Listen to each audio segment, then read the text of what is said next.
새벽빛 묵상 스가랴 1장 7절에서 21절. 하나님은 밤에 스가랴에게 환상을 보여주십니다. 그가 보니 한 사람이 붉은 말을 타고 골짜기 속에 화석류 나무 사이에 섰고 그 뒤에는 붉은 말, 자주색 말, 백마가 있습니다. 스가랴는 반사적으로 알았을 겁니다. 하나님께서 이 환상들을 통해서 아주 특별한 메시지를 주신다는 것을요. 그런데 선지자도 하나님이 보여주시는 것의 참 의미를 깨닫지 못합니다. 모든 이들이 잠든 밤일 뿐만 아니라 역사의 밤입니다. 사람들은 낮에 일하고 밤에 잡니다. 밤입니다. 아무도 일어나지 않는 시간 같지만 사실은 모든 일이 일어날 수 있는 시간입니다. 왜냐하면 사람들이 잠들고 세상은 조용하지만 하나님은 일하십니다. 세상이 깜깜해서 아무것도 보이지 않는 그 시간, 하나님께서 보여주십니다. 하나님은 우리 인생의 밤에 찾아오십니다. 우리가 스가랴처럼 물을 때 하나님께서도 우리에게 대답하시고 길을 보여주실 겁니다. 주여 이들이 무엇입니까? 그랬더니 화석류 사이에선 천사가 말합니다. 여호와께서 땅에 두루 다니라고 보내신 자들이다. 그들이 여호와의 천사에게 보고합니다. 우리가 땅을 두루 다녀보니 온 땅이 평안하고 조용합니다. 오늘 시점은 바로 앞에 말씀을 받았던 이후에 3개월 이후 정도 됩니다. 다리오 왕은 원래 왕위 계승자가 아니었는데요. 그래서 그의 통치 초기에는 곳곳에서 일어난 반란을 진압해야 했습니다. 캄비세스가 죽은 후에 쿠데타를 통해서 왕위를 얻었습니다. 아마 이때쯤 그 반란들이 진압된 것 같습니다. 이렇게 세상이 오히려 평화로워진 것 같은데 아직 성전 재건과 이스라엘 회복은 막막하기만 합니다. 시온은 무너졌고 성전은 아직도 기초만 놓인 채 그대로입니다. 때 하나님의 사자가 질문합니다. 언제까지입니까? 70년 가까이 충분히 기다렸습니다. 하나님의 그 포로에서 돌아오게 하신다는, 회복시킨다는 약속이 점점 희미해집니다. 그때 하나님은 위로하는 말씀, 선한 말씀을 주십니다. 스가랴의 밤에, 그리고 역사의 어두운 밤에요. 예루살렘은 여전히 무너져 있지만 세상은 평화로워 보일 수 있습니다. 이것은 천사의 질문일 뿐만 아니라 스가랴의 질문이고 우리의 질문이기도 합니다. 하나님, 온 세상은 평화로운 것 같은데 우리는 왜 아닙니까? 언제까지 고통받아야 합니까? 언제까지 우리가 눈물을 흘리고 우리 기도에 응답하지 않으시겠습니까? 지금 이때가 약 67년, 68년 정도 지났을 텐데요. 그러나 하나님은 그 약속을 이루실 준비를 하고 계셨습니다. 그리고 스가랴에게 이렇게 외치라고 합니다. 나는 예루살렘과 시온을 큰 질투로 질투하였다. 하나님은 사랑이시고 하나님의 사랑은 열정적입니다. 성경이 드러내는 우리 하나님의 모습은 누가 내 아내를 건드려, 누가 내 자녀를 건드려 하시며 불타오르시는 하나님이십니다. 너희가 내게 돌아오면 내가 너희에게로 돌아오리라 말씀하신 하나님께서 오늘 바로 말씀하십니다.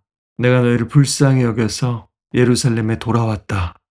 이제 내 집이 건축되고 측량 줄들이 세워질 것이다. 그리고 나의 성읍들이 풍부함으로 퍼져나갈 것이다. 지금 상황은 1도 변하지 않은 것 같아도 우리 무너진 삶의 한복판에 이미 하나님은 돌아오셨습니다. 그리고 하나님께서 이스라엘에 대한 심판의 도구로 사용하신 이방들이 선을 넘었으니 내가 그들의 악을 다룰 것이다. 하나님은 시온을 위로하시며 예루살렘을 다시 선택하십니다. 인간의 질투는 시기일지 모르고 스토킹일지 모릅니다. 그러나 하나님의 질투는 하나님이 포기하지 않으시고 그 백성을 끝까지 지키신다는 약속입니다. 오늘 다시라는 말이 4번이나 반복됩니다. 우리는 다시 또다시 하다가 포기하지만 하나님은 다시 하나님의 것이 될 때까지 그 사랑을 포기하지 않으십니다. 무너진 하나님의 도시에서 하나님은 다시 또다시 시작하십니다. 스가랴가 다시 눈을 들어서 봅니다. 이번에는 4개의 뿔이 있습니다. 예루살렘을 짓밟았던 이방 민족들입니다. 동서남북 사방에서 이스라엘을 짓밟았던 나라들입니다. 그 나라들이 이스라엘의 머리를 들 수 없게 만들었는데요. 머리를 든다는 것은 여기서 복권되고 회복된다는 뜻입니다. 이것은 또 무엇입니까? 그때 하나님이 보여주십니다. 4명의 대장장이들이 있습니다. 스가랴는 누구보다도 먼저 성전에서 손에 망치를 들고 일하는 평범한 사람들을 떠올렸을 겁니다. 손에는 굳은 살이 배겨 있는 사람들. 하나님은 평범한 사람들을 통해서 위대한 일을 또한 창조하십니다. 저항은 예술에서 시작된다라는 것은 우리 하나님이 시작하신 말입니다. 그들이 이 강한 뿔들을 꺾어버립니다. 바벨론을 무너뜨린 것은 다른 제국이 아니라 바로 하나님의 사람들의 일상적인 순종이었습니다. 지금 스가랴 시대에 또한 성전 벽돌을 쌓고 또 성소를 지으려고 나무를 베고 다듬던 사람들요. 하나님의 나라는 이렇게 건축되어지는 겁니다. 지금도 말입니다. 스가랴는 밤의 환상을 보았습니다. 하나님의 약속, 하나님의 응답, 하나님의 계획, 그리고 하나님의 위로를 받았습니다. 우리는 여전히 낮에 계획하고, 낮에 일하고, 움직이고 판단합니다. 하지만 하나님은 자주 밤에 찾아오십니다. 그리고 우리 예수님이 요한계시록에서 새벽별이라고 말씀하신 것처럼 그 밤은 하루의 끝이 아니라 또 다른 하루의 시작이고 새벽을 품은 어둠입니다. 우리 믿는 사람들에게는 말이죠.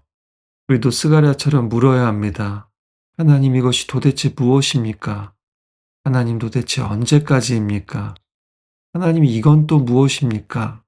보이지 않는 현실 속에서, 이해되지 않는 사건 속에서, 들리지 않는 하나님의 음성 가운데서 이렇게 끊임없이 질문하며 기다리는 믿음만 있다면 하나님은 반드시 응답하실 겁니다.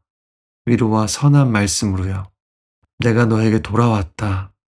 내가 너를 위하여 질투한다. 내가 너를 다시 선택했으니 너는 내 것이다. 그리고 너를 괴롭히는 모든 뿔들을 꺾어버릴 것이다. 그때 조용하던 세상은 시끄러워지고 우리는 세상이 줄 수 없는 평안을 누리게 될 겁니다.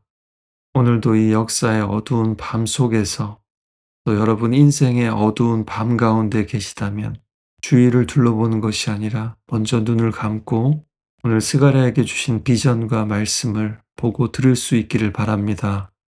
그리고 스가랴처럼 하나님께 물으시길 바랍니다.